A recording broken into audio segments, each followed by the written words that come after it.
Thus, the past profound and wonderful dharmas difficult to encounter in billions of aeons, I now see it here to receive and uphold it, vow to fathom the Tathagata's true meaning, to liberate all beings, thus generate the supreme bodhicitta. We haven't studied Surangama Sutra for the past few days, so today let us resume our class on the Surangama Sutra.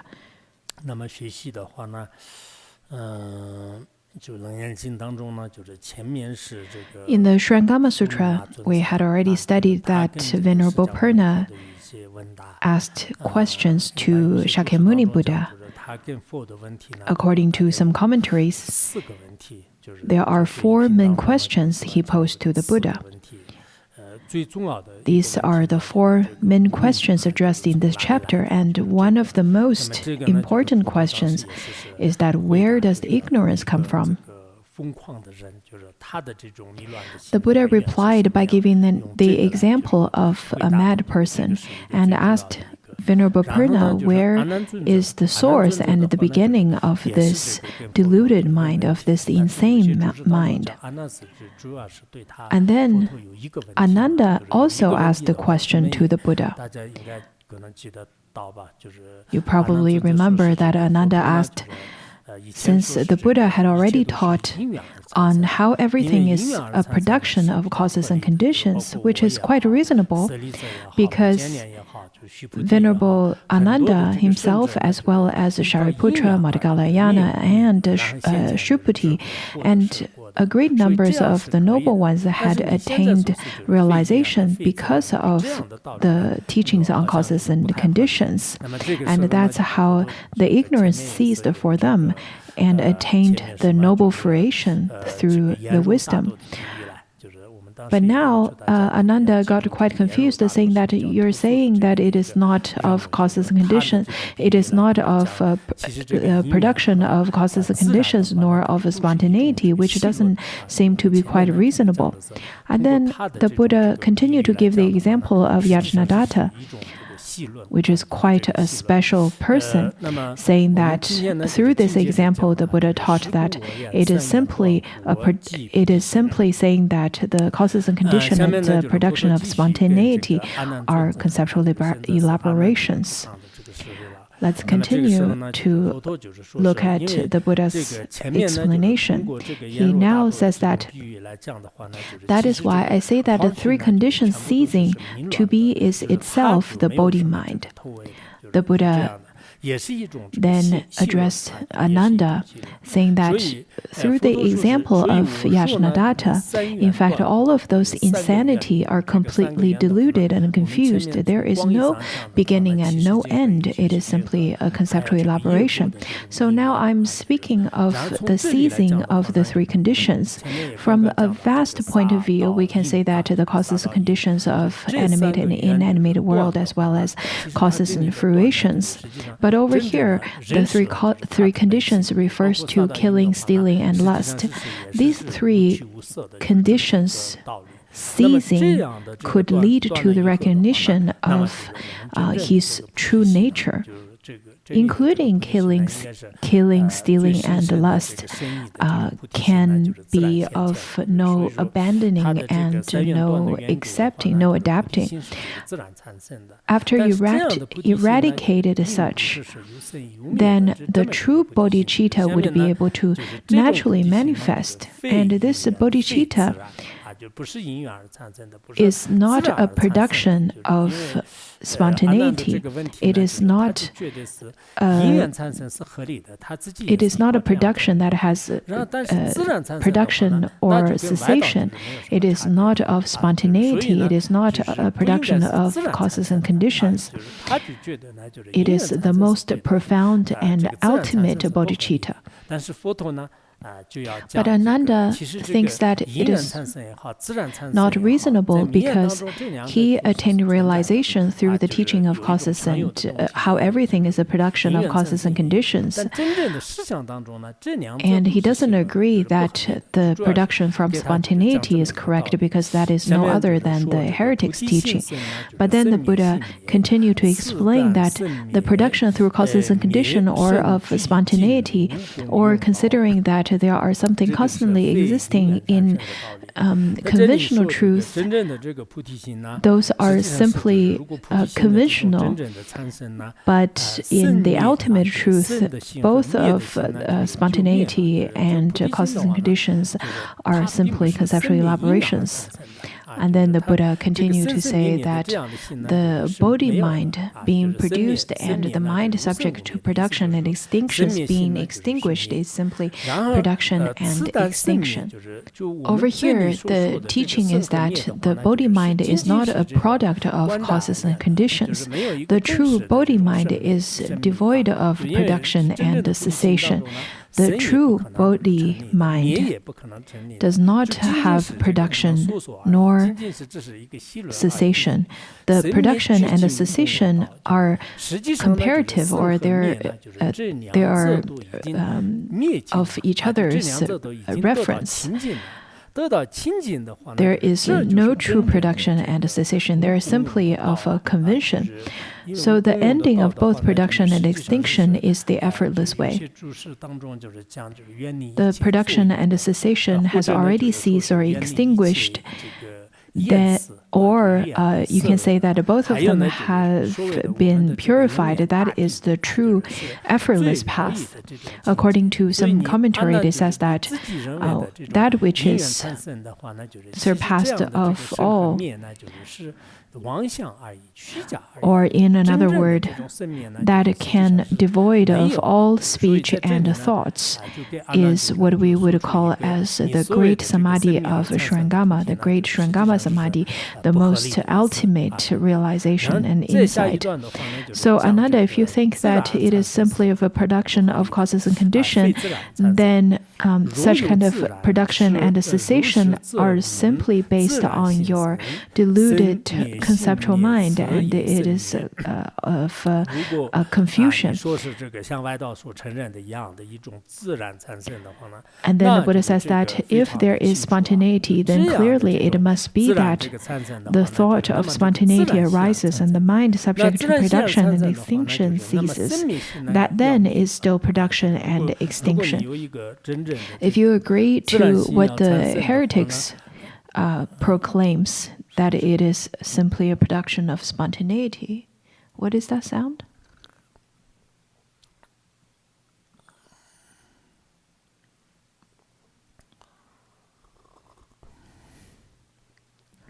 Over here it points out that if there is a production of spontaneity, that would be very clear.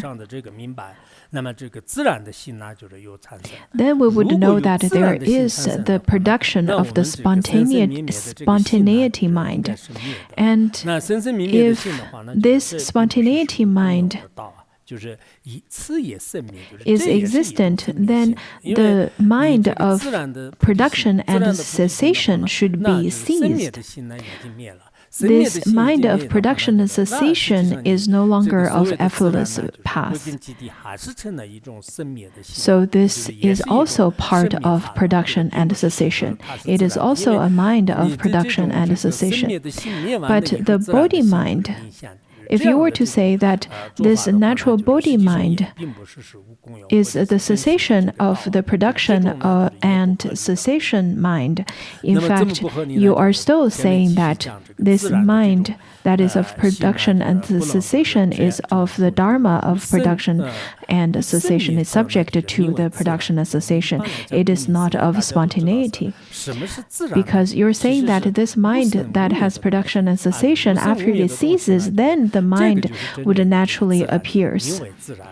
In this way, it is also not effortless. The very definition of nature is that it is without production and without cessation. Now let's look at nature and not nature. Over here it says that if there is spontaneity, then clearly it must be that the thought of spontaneity arises and the mind subject to production and extinction ceases. That then is still production and cessation. To call the lack of production and extinction spontaneity is the same as to say that the single substance formed by the combination of all mundane appearance is a mixed and united essence, and that whatever is not mixed and united is basically spontaneous in nature. From the worldly sense, even the worldly beings would consider that the two things being mixed together, two or more than two things being mixed together, is called uniting.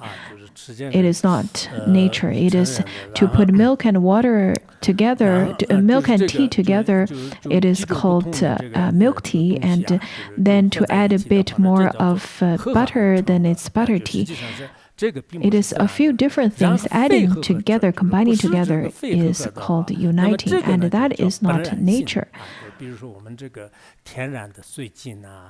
But the ones that is not united, that is called nature. For example, some very natural rocks, maybe stones, according to the worldly studies, the so-called natural substance could have lots of other substance that's mixed in there as well. For example, to geology, according to geology, each of the substance are mixed with other substance. But what is considered as natural to geology is that as long as it is not man-made, then that is called natural. In our terms, we call that our mind is natural or nature. We call it natural, it is clear, it is open, it is direct and luminous. We kept on using those kinds of terms to call it. In Dzogchen especially, the clear nature, the open, direct nature, the luminous nature, the naked nature. There are lots of descriptions to describe such kind of nature of it. The nature that we're discussing is without production, without extinction. The worldly beings would also agree that there are the things that's natural and the things that's not natural. And now we're going to further discuss that the kinds of Dharma that is without conceptual elaboration, it is without any uniting and mixing or natural production, that is the Dharma that is without conceptual elaborations. Previously, we talked about that, Ananda, everything that you would claim that they're existent, in fact, are of conceptual elaborations, including what you consider as spontaneity of natural, are considered as conceptual elaborations. Even the teachings of causes and conditions are also conceptual elaborations, because as long as there are extremes, they are considered as conceptual elaborations. We had studied the fundamental wisdom of Madhyamika and the ornament of Madhyamika, which are quite helpful to understand the Surangama Sutra. Lots of those teachings and inference that we studied in those books could help us to recognize that there is no solid existent Dharma within this world. In the ornament of Madhyamika, Mipa Rinpoche kept on emphasizing on that. I've taught the ornaments of Madhyamika for how many years? Almost 20 years. I taught that back in 2005. Well, time passed by so quickly and life is indeed quite short. Now let's look at what is without conceptual elaboration. When the spontaneity is devoid of spontaneity and mixing and uniting are devoid of their unifying quality, so that spontaneity and unity alike are abandoned, and both the abandonment of them and their existence cease to be, that is no idle theory. There is no conceptual elaboration. Well, without the foundations of Madhyamika and Vajrayana teachings, I don't know if people would be able to understand Surangama Sutra, and it could be very difficult to expound the Surangama Sutra. Maybe it's exactly for that reason not many people are teaching the Surangama Sutra. So I really hope that those of you, after completing the studies of Surangama Sutra, you can propagate this teaching, to spread this teaching to more and more people, because I believe many of you are capable of doing so, since we have already studied the Madhyamika studies and the Buddhist logic studies as well as Mahāti. Then the content within the Surangama Sutra would be a bit easier for you to explain. And the wordings are beautiful. Sometimes it could get a little difficult. However, without those foundations, you will have a difficult time to understand what it means. Over here, the Buddha says that when spontaneity is devoid of spontaneity and mixing and uniting are devoid of their unifying quality, it is to say that the spontaneity is also conceptual elaboration, because there is no dharma that is spontaneous, can be truly established as a solid existent entity. There is no constant existence nor of the nihilistic. There is no truly solid existent dharma. So the so-called spontaneity, once you look into the nature, you will be able to see that it is of not spontaneity. Similarly, applying to the uniting and mixing, if there is the uniting and mixing of causes and conditions, that is simply your point of view without truly making observation of each of the aspects of it. Otherwise, there is no uniting and mixing either. How could you say that there is mixing and uniting? Is it of one entity after uniting and mixing, or is it of other entities? Is it touching or is it without touching? So the uniting and mixing is of conceptual elaboration, and it is not uniting and mixing, because there is really nothing to unite and mix either.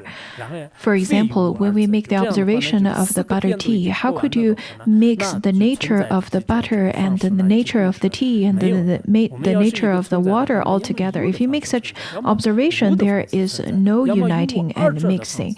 The uniting and mixing is not valid, neither does spontaneity.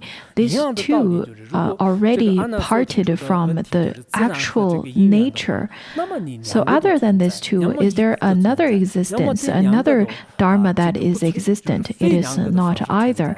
The uniting and mixing as well as the spontaneity being together, is there something that is the combination of both? There is not either.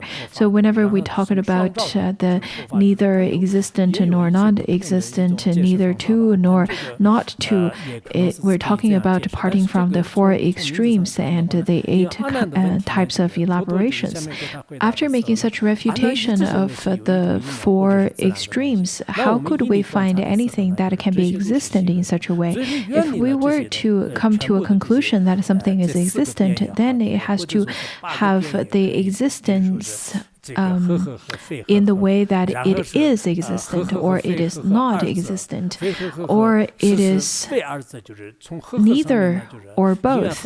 Since we have already refuted the 4 extremes, then how could there be an existence? The Chinese, in the Chinese commentary, there are the Chinese ways of explaining and refutation of those kinds of existence as well. There are different explanations. And then Ananda's question, to address Ananda's question, the Buddha gives the answer gives such an answer because Ananda kept on thinking that there is a production or there is the type of existence based on causes and conditions or of spontaneity. But when we make the observation, they are simply all conceptual elaborations. It is of not uniting and mixing, or not mixing and uniting, not the both and nor neither. And then the same applies to spontaneity. So whenever you make such kinds of observation, you'll be able to see that the nature is simply devoid of conceptual elaboration. It is simply expounded in such a way through speech or through our language.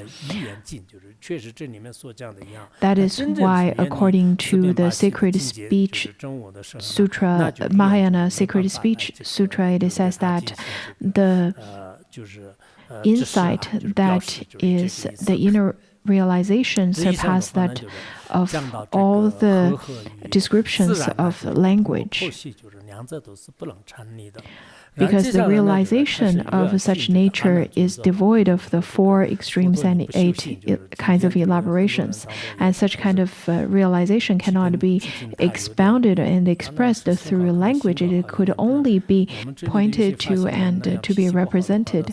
And then the Buddha is about to scold Venerable Ananda again.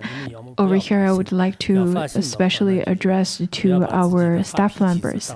I think it's quite crucial for our staff member to work with their temper. Do not think having a quick temper is a merit. Do not get so aggressive just because of other people's criticism. This is not very good. In a variety of situations, I've noticed a few numbers of our staff members tend to be quite arrogant. I would like to remind you, the reason you're staffing for the Sangha is because you want to serve the Sangha. You should be able to work with your mindset, your mentality. Do not run out of patience. You need to develop some kinds of patience. Otherwise, it would be difficult to work with the others. If you were to argue with this one today and argue with that one tomorrow, then your particular behavior is not quite dignified to this Sangha over here. Other people would feel that, what is your practice? Why can't you even tame your mind? So don't get so irritable. This is something that you need to remember. Look at Ananda, for example. The Buddha, though, started to criticize him in front of such a large group of people, but look at how he would react. Ananda never get angry with him. The Buddha over here says that Bodhi and Nirvana are still so far away that you must undoubtedly pass through kalpas of bitterness and diligence before you cultivate them and are certified. So to Ananda, this Bodhi, the fruition of Nirvana, is still so far away.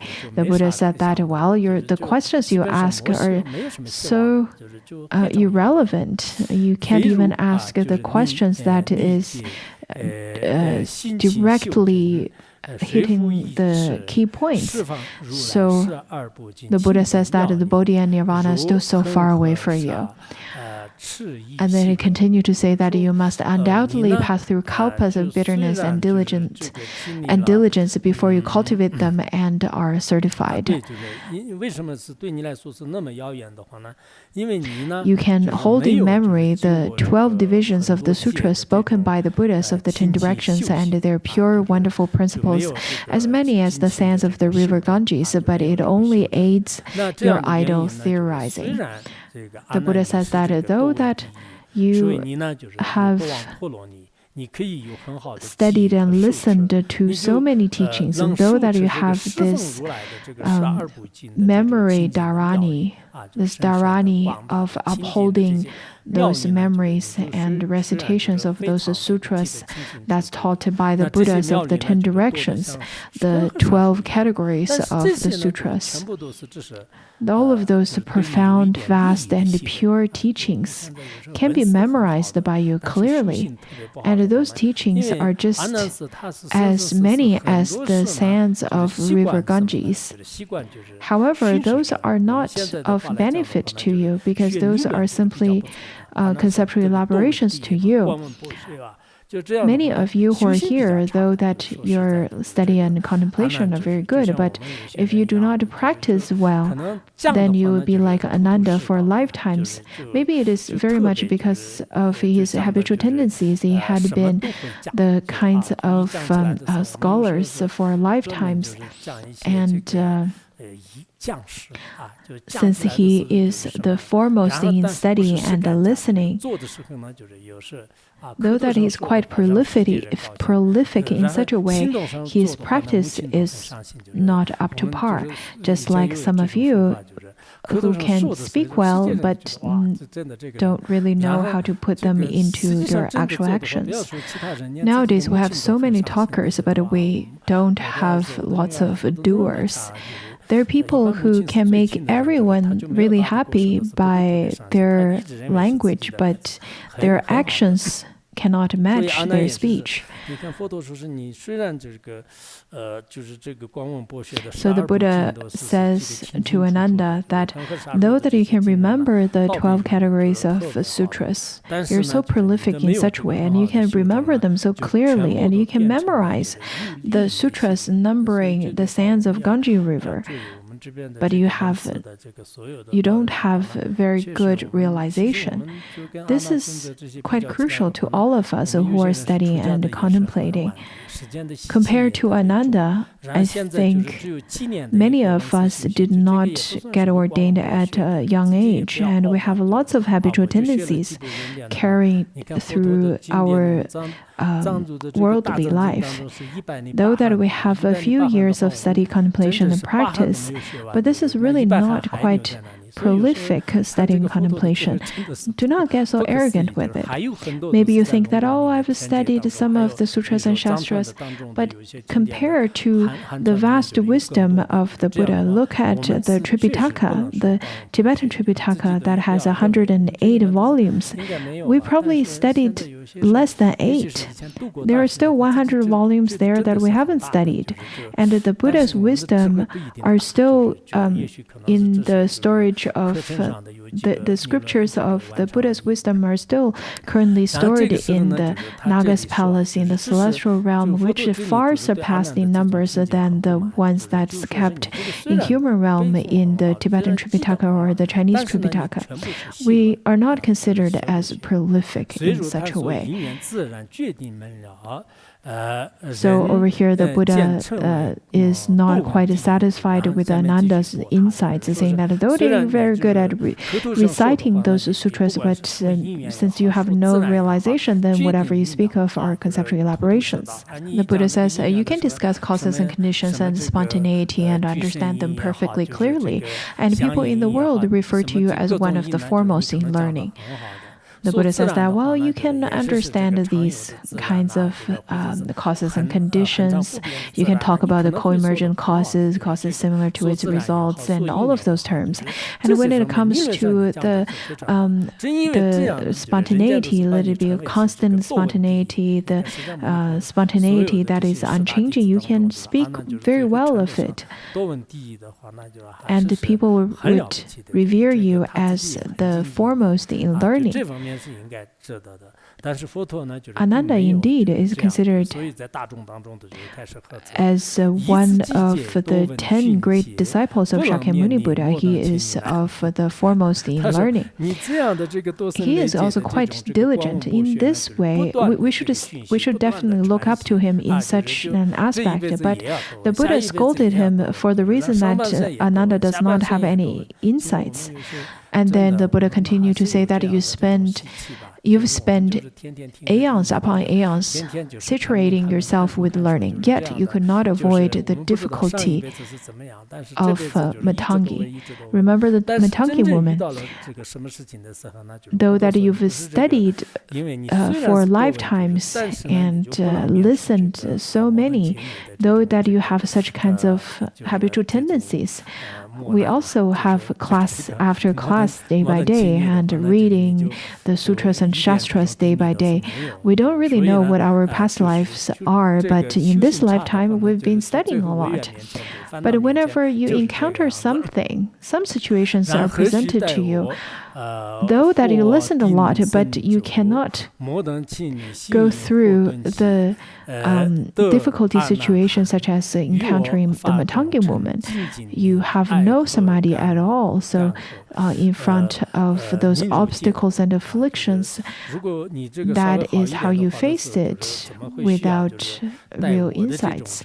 And then the Buddha continued to say that, why did you have to wait for me to use the spiritual mantra of the Buddha summit? The fire of lust in Matangi's daughter's heart died instantly, and she attained the position of the anagami, which is the fruition of no returning. And now she is one of a vigorous group in my Dharma assembly.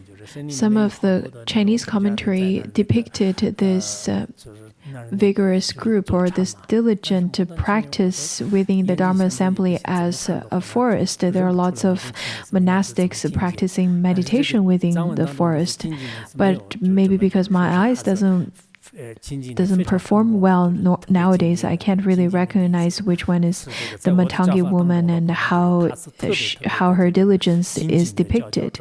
In the Tibetan version, it didn't really say the vigorous practice of the Matangi woman, but stated that she succeeded in diligence.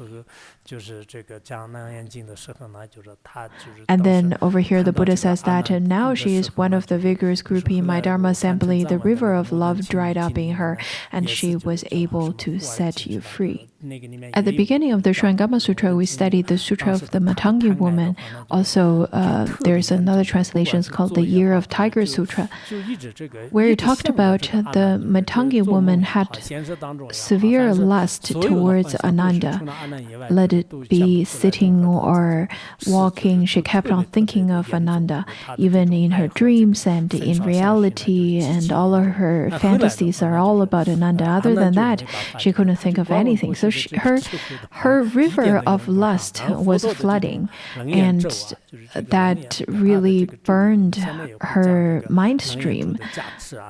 Ananda, with all of the prolific learnings of the wisdom, couldn't really work with such kinds of lust. It is only by using the Surangama mantra the Buddha was able to eradicate such obstacle for Ananda. Mantra also means that which eradicates obstacles, according to the commentary of Holding the Palms. So this time, by chanting mantras and the 7-line prayer, through those kinds of practice, I believe many of you gained certain insights through your practice. Each year during the retreat time, I usually get quite busy. But this time, I got some time to engage in practice. And I think retreats are so essential because in the other times, you don't really have such kinds of sufficient time to engage in the actual practice. We usually need to study and listen to classes as well as serve the Sangha, or sometimes I need to attend lots of meetings, so on and so forth. But this time I used the majority of the time to practice bodhicitta and all kinds of practices. We need to put an emphasis on the actual practice. Of course, we can't be too extreme with those. We need to still maintain a balance. For example, I've heard that there are people who's talking about getting their enlightened insights validified. And I don't even dare to say that I can get my insights validified. I think this kinds of actions really shows certain types of imbalance. We all have very different insights. Some tend to be quite diligent, some tend to be very good at practice, and some at listening and studying. But we need to maintain a sense of balance, and we need to pay attention to what other people are doing. This is quite crucial. Anyhow, over here, Ananda, by the blessings of the Buddha, had already attained the fruition of no return. The fruition of no return. And then the Buddha directly pointed out to Ananda, saying that, well, if she hasn't attained this fruition of no return, then she would be here to bother you every day. Wouldn't you be suffering a lot? The Buddha then says that, well, since your practice is not up to par, the Buddha particularly mentions that your practice is not up to par within the whole Sangha. Ananda, initially within the whole Sangha, is quite well respected, but the Buddha took out his weak points and specifically mentions this to sprinkle some salt on his wound. And then the Buddha continued to say that, therefore, Ananda, your ability to keep in mind the thus come one's wonderful sacred teachings of aeons after aeons is not as good as a single day of no outflow cultivation that is intent upon getting far away from the two worldly sufferings of love and hate. The Buddha states that for aeons and aeons, you've already upheld the teachings of the Tathagatas. That is sacred, that is profound, that is vast, that is unfathomable. Such kinds of wonderful and subtle dharmas that's being accumulated for the numerous aeons. Though that you can remember all of them, they are still not comparable to the genuine practice of no outflow, which is the true emptiness. This teaching is very much applied to us. Each day we would practice, we would engage in the group practice before the actual class and after the class. If during the time of practicing such, you can truly use it, that would be wonderful. If you can't, if you don't have any insight, then chanting mantras, Om Banda Sadahom, and so on and so forth, is just listening to it again and again. It is not of any changes in your own mind stream. So over here, the Buddha says that upholding all of those wonderful teachings of the Thus Come One is not comparable to engaging in actual practice in one day. And after the actual practice, one would definitely be able to part from the worldly love and hates. And then the greed and aggression would not be able to bring you any suffering. If you were to develop some genuine practice insights, then the love and hate are not going to create any harm to you. I believe Master Nanhuai once stated that the bliss of meditation far surpasses that of the contaminated love of the worldly men and women. According to the Vinaya Sutra, it says that the worldly bliss of the five desires or the bliss of the various celestial realms cannot compare to the cessation of love. Such kinds of happiness of the five desires of the worldly realms or the celestial realms is less significant than the 1,000th compared to the cessation of love.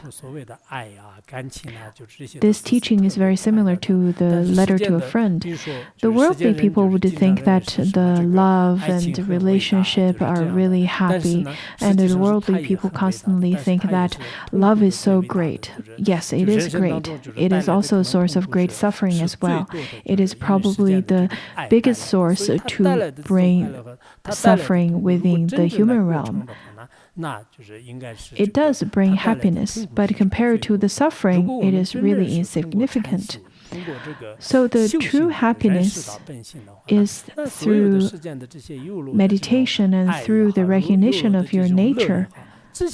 Through such kind of practice, then you will be able to see that all of those kinds of contaminated love, the worldly love, are of no intrinsic value or meaning. And then there is an example the Buddha tells Ananda to advise him to engage in actual practice to further demonstrate that your prolific studies is not up to par to a single day of practice. The Buddha over here says that in Matangi's daughter, a former prostitute, love and desire were dispelled by the spiritual power of the mantra. Now her name in Dharma is Bhikshuni nature. Now, the Matangi's daughter had accumulated lifetimes of habitual tendencies of lust. Because of such embedded habitual tendencies, though being a Brahmin woman, she had also became a former prostitute.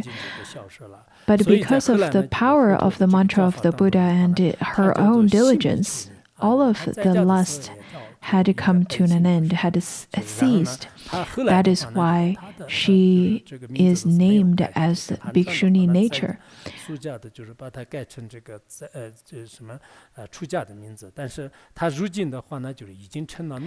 Her name has not been changed.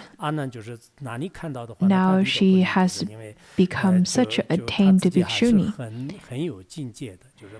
And after she attained such realization, she doesn't even talk to Ananda anymore because she has a great level of realization now, unlike how she was before. She used to follow Ananda to the males sector of the Dharma assembly, and she would hold on to Ananda. But then later, since she has already recognized the nature of love and lust, after recognizing it, she became a bhikshuni. This is the first example. The next one is that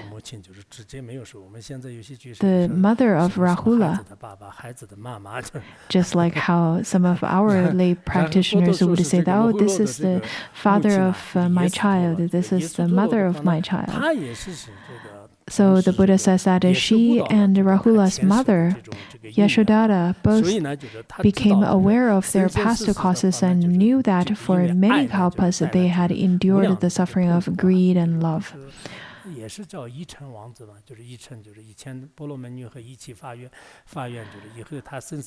In the past life, when Prince Siddhartha and the Brahmin woman made the aspiration, she made the aspiration that she would not become the obstacle on his path of the Bodhi.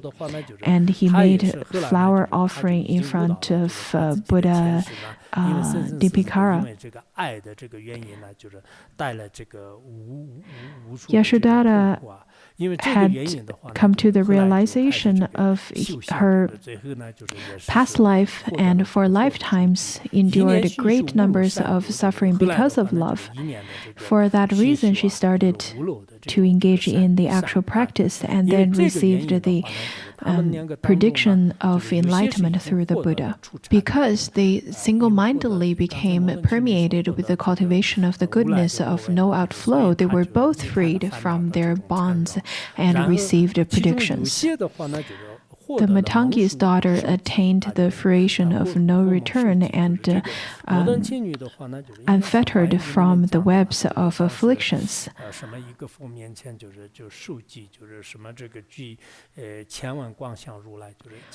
The Matangi's daughter, I think according to Avatamsaka Sutra, stated that there is the prediction from a Buddha that she will become the Tathagata that is endowed with thousands and tens of thousands of light form Buddha. So in the future, she will also become the Tathagata, and same as Yashodhara. Through practice, we can see that the two women had truly transformed. One attained the fruition of no return, the other one has the future prediction of attaining the Buddhahood. So, to make the comparison, the Matangi woman had lots of afflictions at the beginning and brought about lots of troubles to Ananda. The group of people around, the group of people of the Sangha also felt that it was quite terrifying. Yashodhara, though, that through the biography, we didn't really see that she had lots of such severe habitual tendencies, but indeed, those habitual tendencies did pass down. It is only after encountering the Buddha's teaching, their mind stream will be able to be transformed. The biography of Yeshe Tsogyal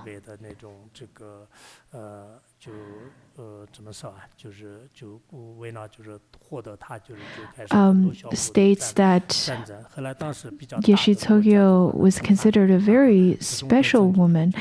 Ever since a very young age, she was really beautiful. Lots of princes showed affections to her, and in order to have her, small countries engaged in war to fight over her. And then Tritsum Ditsen eventually made her a consort. And then at that time, though that she's really beautiful, but she placed the more importance on the Dharma.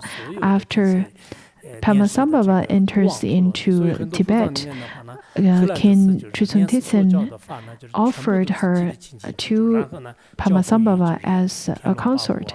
And then Padmasambhava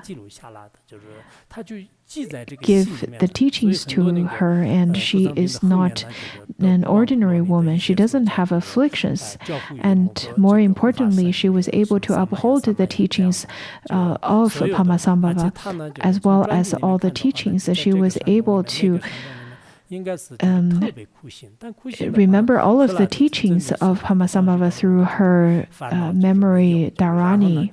She then later bestowed those teachings to the 8 classes of Nagas and also protectors. She remembered, recorded, memorized those precious teachings, such as the Dharma teachings, and then bestowed those to the protectors, and then stated Samaya at the end of it. We can see those kinds of teachings in her biography, especially when she engaged in those special austerity practices in caves. In the autobiography of Sarah Kondro, we can see that though she appeared to have lots of afflictions that's similar to ordinary women, for a few times she had the intention to commit suicide, and she lost the confidence in herself.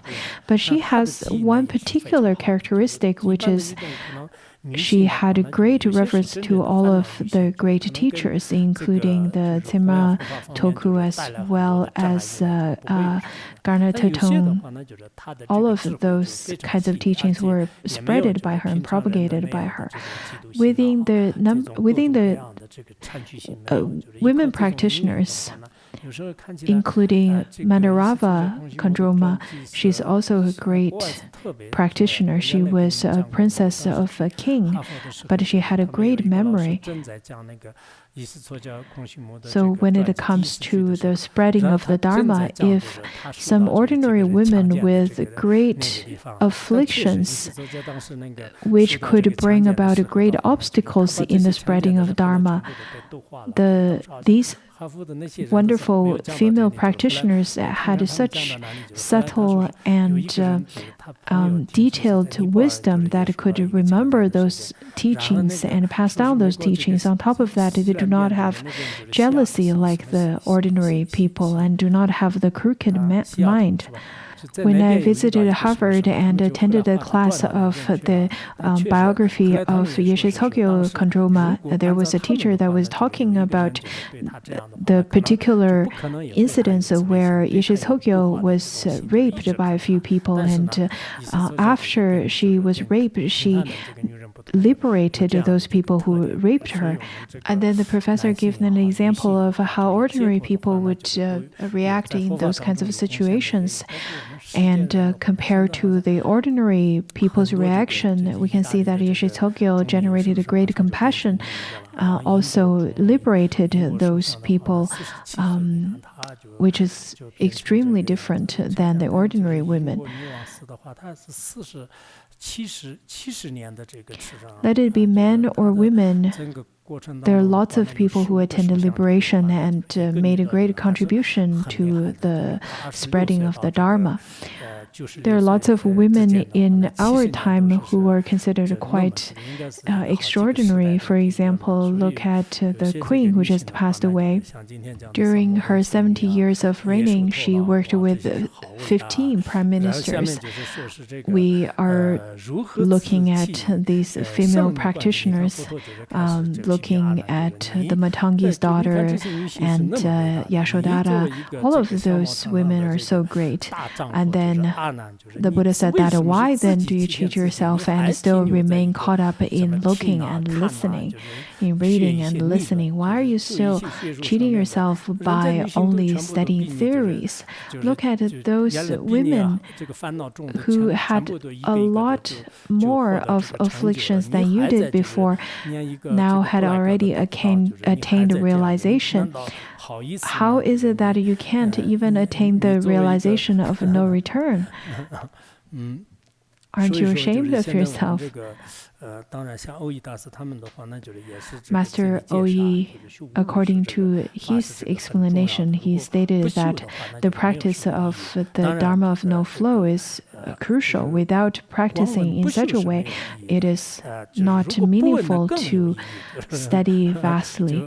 But of course, without listening or not listening to the Dharma is even worse. It is even more meaningless.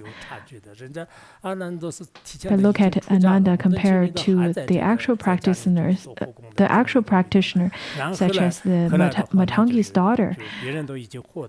They had such big difference now. At the beginning, Matangi's daughter were practicing the heretics' teaching, and even this kind of woman who had lots of afflictions and the heretics' teaching had attained this fruition of no return. And Ananda, although that you are so prolific in listening, but your practice is not good.